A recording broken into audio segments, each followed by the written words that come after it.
Isang mapagpalang araw po sa inyong lahat. Sa gitna po ng ating laban sa COVID-19 o Coronavirus Disease 19, tama pa rin po na ang ating pagbati ay isang mapagpalang hapon sapagkat ito po ay nangangahulugan na tayo ay puno ng pag-asa at tayo ay hindi nawawalan po ng pag-asa at lakas ng loob na sa kabila ng mga bagyo na atin pong nararanasan, ito po naman ay ating mapagtatagumpayan din. Kaya muli po, isang mapagpalang araw na puno ng pag-asa sa bawat isa po sa atin.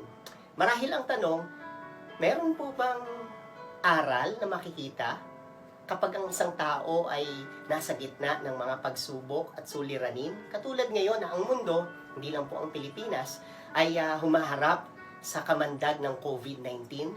Ang sagot, meron po. Sa totoo nga po, kung ang tao ay mapagmatsyag, mapapansin po niya sa gitna ng laban sa COVID-19, doon po sumusulpot ang mga eternal values, mga eternal lessons, at mga lessons na pwedeng magbigay sa atin ng habang buhay na ginintuang aral sa ating hong buhay eh. For example, pag ang tao po ay mapagmatsyag, mapapansin po niya na ito ay panahon ng pagtutulungan, pagdadamayan at pagkakaisa. Nakakahanga na isipin na ilang mga kababayan natin ay lumitaw muli ang pagkakapwa-tao, kapwa-tao, tinuturing ang kanyang mga kapitbahay, mga taong hindi kakilala na hindi na iba sa kanya, kapwa-tao, kasama. Ang iba po ay nagbigay ng panahon, nagbigay ng kayamanan, nagpamahagi ng kanya-kanyang pagpapala at nakakahanga po lalo na ang ilan ay nagbigay pa ng buhay at nagsakripisyo sa pangalan po ng pagtutulungan, pagdadamayan at pagkakaisa. Nakakalungkot lang po na sa isang bahagi ng mundo ay hayag din ang katotohanan ng marami naman pong tao ay batbat pa rin ng takot at pangamba. Meron pa rin pong mga tao na ang buhay po ay puno ng kagulumihanan at kaguluhan. At ang pinakamabigat na laban po, estado ng isang tao ay nakarating sa pagsuko at pagkatalo. Samahan niyo po ako sa araw na ito, hayaan po natin ang salita ng Diyos ang magtawid sa atin sa landas. Isang verse po ang ating pagsasalu-saluhan. Ito po ay mababasa natin sa 1 Peter 5:7, New King James Version Bible. Ang sabi po, casting all your care upon Him, for He cares for you. Casting all your care upon Him, for He cares for you. Of course, this verse po contains play of words. At pag tinignan po natin sa original language, magkakaroon po tayo ng a new dimension of understanding. And so yun pong mga kahulugan ng ilang mga salita na ating pagsasalu-saluhan ngayon, mapapansin natin na ang verse na ito ay puno ng pangako. Yung promise po na napaka-precious pag ninamnam po natin ang yaman ng salita ng ating Panginoon. Tatlong mga salita lang mula sa verse na iyon. Tatlong C, madali lang pong tandaan. Una po ay yung cast, pangalawa ay yung care, at ang pangatlo po ay yung cares. Kasi po, casting all your care upon Him because He cares for you. So yung tatlo pong yon ay ating titingnan sa original language, sa Greek, at pansinin po natin at papasukin po natin ang mayamang kapahayagan ng Panginoon sa bawat isa po sa atin. Umpisahan po natin sa salitang cast. Ito po ay galing sa Greek word na epiripto. At ito po ay compound of the words epi-ripto. Yung dalawang salita po na yun. Interesting po, sapagkat ang epi, it means upon, as on top of something. Ano bang bagay po ito? For example, ito ay isang aklat. Let's say for example, ang Bible na ito on top of the table, for example. O anumang bagay, bag, sapatos, o anumang uri ng bagay na nakalagay sa isang lalagyan. Yun po, upon, epi. Ripto po ay kakaiba. Ang ripto po ay to throw or to hurl, to roll over. Pero ito po ang sabi ng ilang mga Bible scholars, it often means po to violently throw something with great force. To violently throw something with great force. Kaya kung babalikan po natin ang ating example kanina, At i-apply po natin yung yaman ng salitang cast. Ito ang ibig sabihin ni apan. Let's say for example, ang book na ito na nasa aking balikat, epi. At ang ripto naman po to throw something with great force. To violently throw something with great force. So ito po hahawakan ko at ito po ay for example ay isang bagay na dapat kong itapon ng buong lakas. Yun po ang cast. Puntahan po natin yung pangalawang C. Parang maya-maya po ay pagsalu-saluhan natin ang yaman ng kapahayagan ng ating Panginoon. Yung pangalawang C ay yung care. Casting all your care. At ang care ay galing sa Greek word din po na merimna. Merimna. Noun. Ang ibig sabihin ay stress, anxiety, distraction, discontentment, discouragement, frustration, and doubt, and fear, and worry, insecurity, negativity, all the problems in this world. So, ito po ay kumakatawan naman yung care sa ating mga kabigatan. Ano bang mga bagay na pasan-pasan natin? Mga bagay na sobrang nagpapahirap sa atin, kumukuha ng ating lakas, ng ating kapayapaan, ng ating sigla, ng ating buhay. Ito po ang the same word, merimna, na ginamit po sa aklat po ni San Mateo, Matthew chapter 6, verse is 25. Basahin ko po ng dahan-dahan sa bawat isa sa atin. Therefore, I tell you, do not worry about your life, what you will eat or drink, or about your body, what you will wear. Is not life more important than food, and the body more important than clothes? Sa panahon na ito, at kung papansinin natin ang buong konteksto, ay may mga bagay po na lubos ang nagpapahirap sa kaisipan ng maraming tao. Ano pat ito ay nagnanakaw na ng kanilang kapayapaan, ng kanilang sigla, at ng kanilang buhay. Iyon po yung merimna. Ito po yung stress. Ito po yung, ilan po sa atin dito ngayon ang puno ng takot at pangamba. Ang daming iniisip. Napansin ko lang po ang ating kapaligiran. Maraming tao ay nagtatanim ng takot at pangamba na minsan po ay irrational fears ang dulo. Na isang illustration ang naalala ko, si Ernesto Cataldi po, tiga Turin, Italy. Isang araw siya po ay nagwawalis, isang Sabado ng umaga. At siya po ay hindi niya napansin na habang siya po ay nagwawalis, ay may naapakan po siya na balat ng saging at siya ay bumagsak, nabanog ang kanyang ulo at siya po ay namatay. Ang mga kapitbahay po ay napansin na siya ay bumagsak, nagpuntahan ng mga kapitbahay, tiningnan at nagkawang-gawa naman ang mga kapitbahay. Isa ay tumawag ng service, ang isa ay tumawag ng bibili ng kabaong, etc. Ang problema lang po, bago siya servisan ay naunang dumating ang kabaong sa kanilang bahay. Makalipas po ang isang oras, ay hindi pa ho pala patay si Ernesto Cataldi. Sangayon sa aklat na aking nabasa, siya po ay biglang nagising. Nagtaka po siya at tiningnan niya ang kanyang mga kapitbahay na nasa bahay nila, isa-isa. Bakit handito ang aking kapitbahay? At sa dulo po ng pagtingin niya, nakita niya sa likuran niya ay ang isang kabaong. Siya po pala ay takot sa kabaong. Siya po ay na heart attack, bumagsak, patay. Nakakatawa man pong kwento, pero ang mensahe po ay totoo. Ilang tao ang pumatay ay hindi yung katulad niya, hindi yung pagkabanog, kundi yung kanyang takot, kanyang pangamba. Nung nakita niya ang isang bagay na kinatatakutan niya, iyon ang pumatay sa kanya. Isang araw ay naglalakad. Ito po ay true to life story. Nabasa ko sa isang babasahin. Isang nanay na buntis ang naglalakad sa gilid ng dagat. At kasama po niya ang kanyang 4-year-old na anak na babae. Habang naglalakad po sila, hindi nila napansin na may malakas pala ang hampas ng alon. Ang kanyang anak ay napunta sa gilid at tinangay ng alon. Nagsisigaw si nanay, buntis nun. Nagsisigaw. Tulong, tulong, tulong. Nagtagal. Mga ilang minuto ang nakalipas, marahil mga 10, 15 minutes, dumating ang tulong. Ay dalawa po ang nakakagimbal na pangyayari, na resulta. Una, ang balitang namatay na ang kanyang anak. Nakakalungkot po. Pero ang pangalawang mas nakakagimbal, meron pala kaysa sa kamatayan, ay nung napag-alaman ng mga rescuers na nalunod ang bata na halos mas mababaw pa kaysa sa baywang lang ng tao. Iyon ang mas nakakasyak. Sayang, sana yung nanay pala ay hindi natakot. Sana yung nanay pala ay lumusong at napuntahan niya ang kanyang anak. Pero dahil sa kanyang takot, hindi niya nailigtas ang kanyang anak. Napakarami pang kwento. Di ba? Ang worry po, ang sabi nila, it is like a rocking chair. It will give you something to do, but it won't get you nowhere. It will get you nowhere.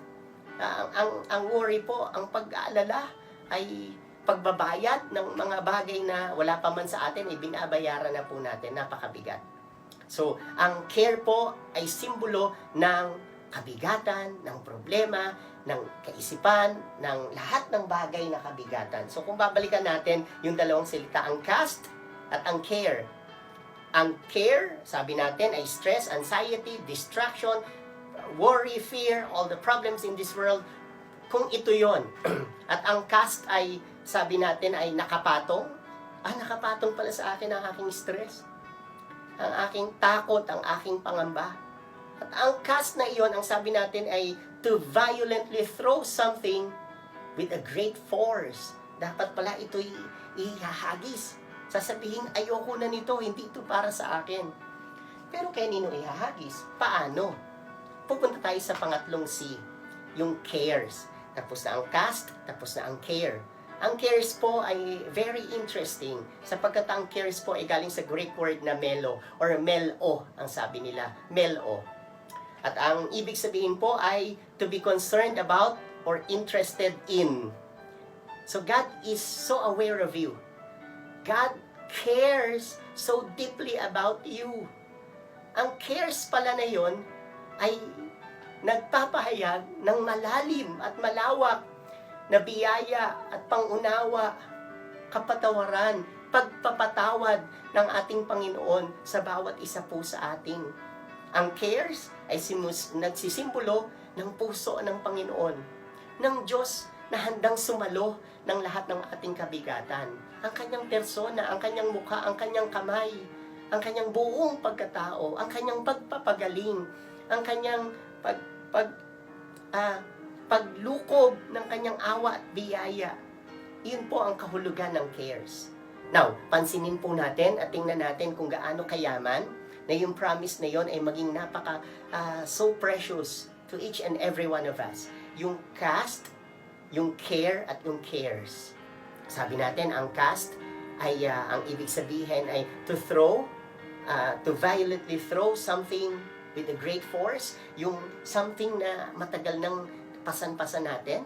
At yung something na yon ay yung care na sinasabi natin kanina, na ito ang lahat ng kabigatan, takot, pangamba, paano na tayo, kakayanin ba natin ito, ano mangyayari sa ating buhay. Napakarami pang tanong, napakaraming takot at pangamba. Iyon ang care. At sabi natin, ang cares, ang Diyos na nagsasabing, lumapit ka sa akin, ako ang bahala sa iyo. Pansinin po natin as we end, lagyan po natin ito ng isang ilustrasyon upang tayo po ay lalong mas mapagpala. For example, isa po sa mga dictionaries po natin ang aking kukunin. Ang care, for example, ito para malaki-laki po. Ito ang sumisimbolo, for example, ng aking worry, ng aking insecurity, ng negative na bagay, ng fear, ng doubts, ng frustrations, ng discouragement. Ito ang problema na ngayon ay kinakaharap ko. Marahil sicknesses and disease, marami pang iba, mabigat. At sabi natin, ito ang care. At sinabi ay nakapatong, no? Cast. Ito unay nakapatong. Pwede nating sabihin na, well, kaya ko naman yata. Pero kung ito'y nakapatong sa akin at daladala ko sa loob ng isang oras, mahihirapan ako. O ng isang linggo, 2 linggo kaya, 1 buwan. May mga kababayan po tayo, taon na ang binilang, iba na ang kanyang pasanin, pagod na siya, bigat na siya, hindi na siya halos makalakad, lugapay na po siya sa bigat ng kanyang daladala. Ang sabi ay cast. Hindi lang to epi na nakasalig sa atin, ripto.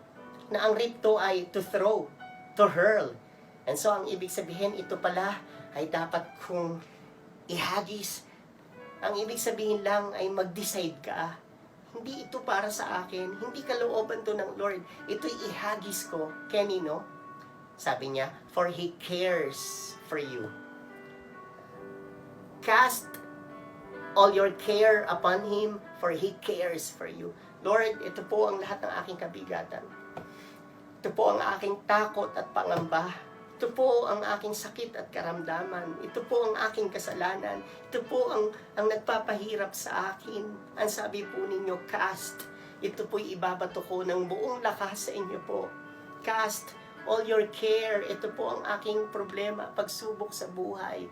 Because you care so deeply about me. Because He cares for you. At ito ay ibibigay ko sa ating Panginoon. At ito po ay Kanyang kukunin.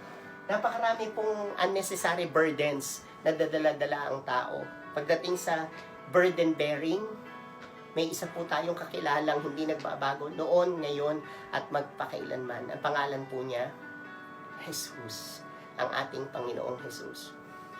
Nawa po sa lahat ng ating mga kababayan, damang-dama ko po ang hirap ng mga taong nawala ng mahal sa buhay, ng mga taong ngayon ay nasa banig ng karamdaman, mga taong naapektuhan ng COVID, mga taong arawan ay kumukuha ng konting pera upang pakainin, makakuha ng pambili ng pagkain sa kanilang mga mahal sa buhay, mga naapektuhan, mga taong nasa medical field, health workers natin, ang mga kababayan po nating hindi alam paano ang gagawin, marami, nakakalungkot, mabigat sa damdamin pag tiningnan ang hirap ng laban natin sa ngayon. Hindi ko po kaya, hindi po natin kaya.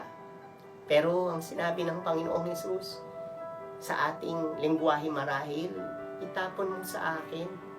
Huwag kang mahiya, ibigay mo sa akin ang lahat ng iyong kabigatan. Ako ang bahala at ikaw ibibigyan ko ng kapahingahan. Magulang mga kapatid, hindi lang po sa lahat ng pastors, leaders, workers, and members ng Jael Church. Ito'y panahon upang ang itanghalay ang Panginoong Hesus. Maging ang lahat ng ngayon ay bahagi ng gawain ito, inaanyayahan kita, napakabait ng Panginoong Hesus. Sa Kanya tayo umiyak, sa Kanya natin ibigay ang lahat-lahat. Naniniwala ako, kahit sino tayo, mahal na mahal ka ng ating Panginoon. Yung 3 C na iyon ay manatili sa atin, bubuo ng isang mayamang larawan. Cast, care, and cares. Cast, itapon mo. Pagkatiwala ang ibig sabihin, ibigay, isuko. All your care, all your problems in this world, yung load na napakabigat, sakit, problema, pagsubok, lahat ng bagay na yan. Why? Because He cares so deeply about you. Samahan niyo po ako sa maikling panalangin. Panginoong Hesus, kayo po ay Diyos na buhay. Nakikita po ninyo kung nasaan ang yung mga anak ngayon. Ang ilan ay nasa banig ng karamdaman, ang ilan ay natatakot, ang ilan ay sumusuko, ang ilan ay pinipilit na labanan, hindi lang ang COVID-19, kundi ang mga hirap, ang mga bagyo ng buhay. Hindi po namin kaya. Maraming salamat po sa yaman ng inyong salita. Panginoon, please, samahan niyo po kami.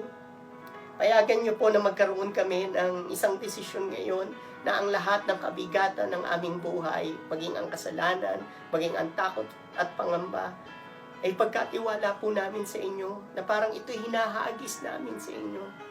Sapagat kayo po ay nagmamahal sa amin. Kayo ang magbibigay po ng kapahingahan sa bawat isa po sa amin. Kayo ang aming buhay. Kayo po ang aming pag-asa. Hayaan niyo pong ang bawat isa sa amin ay nasa ilalim ng inyong mayamang awa at biyaya. Please, Lord.